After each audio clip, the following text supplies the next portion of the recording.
In this episode, we are going to see if the AVATA360 drone can be used as a real estate drone.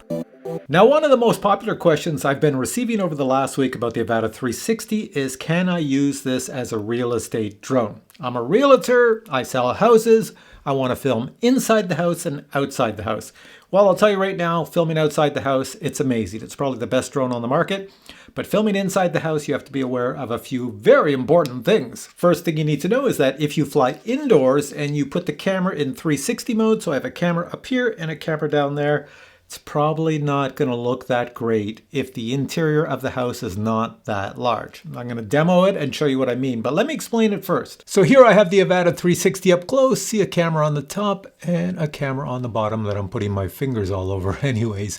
When it flies with the camera like this. The problem is there's a gap between camera bottom and camera top. See this gap right here in the front? That's a gap. So if you fly close to something, all of a sudden the stitching of the camera on the bottom and the camera on the top will not work. Things will look weird. Let me show you what I mean. I can easily demo this with the Osmo 360. Now, if you look at my Osmo 360, you'll see it's a different camera layout than the Avata 360. The Avata 360's got a camera on the top and a camera on the bottom, but look at the Osmo. It's got a camera shooting forward and a camera shooting backwards.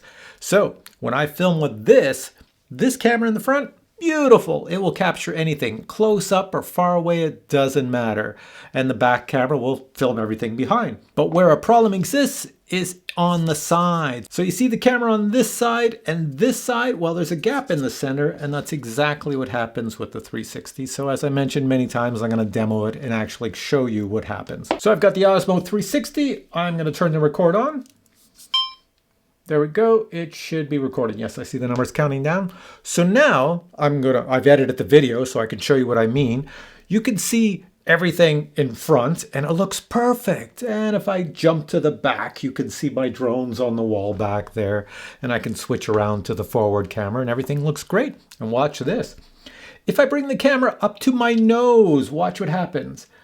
Everything still looks good, except my face is enormous, but right up to my nose and back away, far away, it looks good. It looks really good, but watch what happens if I put it in the same mode as the Avata 360 with a camera on top, camera on the bottom. So here we go. Camera on top, camera on the bottom. Now let me bring it close to my head. Well, actually, I don't even have to do that. Here, just look at my head. My mouth and my nose are probably all messed up. Because there's a gap between the cameras. So what's happening is that where there's a gap, between upper camera and bottom camera, there is no information in between. So when the camera stitches or the software stitches the two images back together, it has no image in the center. So it can't stitch that. So back here, I probably look a little wonky. And then when I come closer and closer and closer and touch my nose, it just gets all messed up. So that's exactly what happens with the DJI 360. So that is the reason why when you've been watching everybody's YouTube video of the Avata 360, mine included, and someone flies close to a person or an object, you just get near something, it doesn't look right. It looks like you can see the stitching, and that's why you see the stitching, because there's no information between upper camera and lower camera. The only way it works well is to be far away from the object, then everything is bonus. And it's even worse on the anti-gravity A1, because look at how far the cameras are apart from the top to the bottom camera. There's a huge gap in between, so that gap, when you're flying around with the anti-gravity A1, it has no idea what's in between, so you will get stitching issues.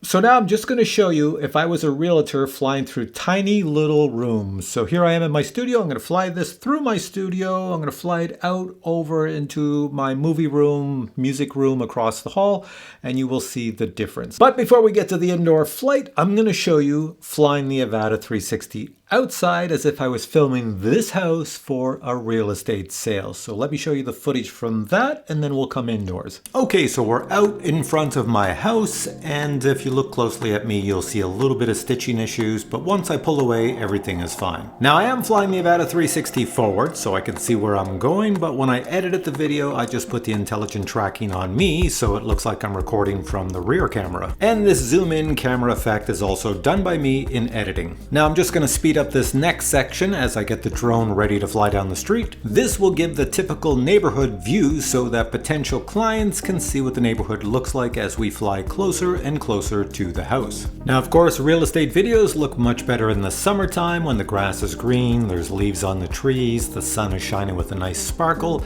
but I had to make use of what I had. Trying to show the trees here, there's no leaves on them. You can see a bit of a stitching problem as I fly close to the tree on the right. The only way to avoid such stitching problems is to not fly close to an object, or when you're editing the video, use the top portion of the camera or the bottom portion of the camera. In other words, look up more or look down more. Okay, now the indoor flight, and this is where you're going to see the 360 camera kind of messing up things because of the gap between and trying to stitch everything together. I'm going to fly with goggles and the motion controller. I find it's more precise for indoors. I've also turned off the obstacle avoidance. So flying by the seat of my pants. Here I go. There we go. The record should be on, and I'm just going to turn the drone around so you can look at me. There I am right over here in the studio. I'm hitting the mic. I'm waving. Let's go this way. I'm taking it really slow because I'm indoors. I do have prop guard, so if I hit the wall, I'll just bounce off. So I'm a real estate owner or a realtor. I'm coming through this house. I'm looking around and I go, hey, look over to the right. There's a room there. I'm not turning the drone. I'm just flying straight. I'm doing this in post-editing.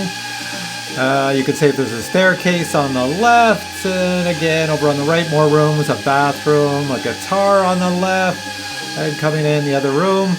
There we go. You can see there's another room on the right, and then we got a bunch of guitars on the wall. Once again, I am not turning the drone. I am just doing this in post-editing to spin the camera around to show you everything. Matter of fact, I can look to the back, I can look to the sides, to the front. I'm coming up to the wall. Now I'm spinning the drone just so I can turn around the room. And there we go. So now I'm going to fly over to those other three guitars on the wall.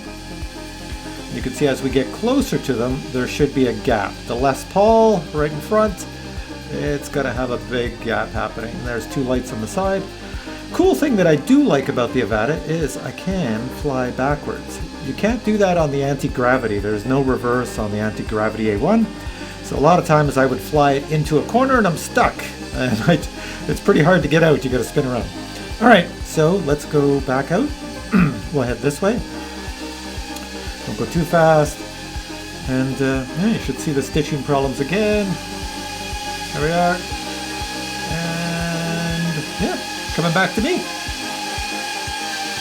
So for a realtor, you have to decide if that's what you want to put up with. The only way to get around it is to not show the stitching. In other words, look in the opposite direction. So let me just bring it down here. And there we go. I hope that gave you a good idea about the stitching problems on the AVATA360 in a very closed-in space. Now, if you're looking at a house that has wide open rooms, you won't see the stitching problem unless you fly close to something that you're trying to film. So just be mindful of that. All right, thanks for watching.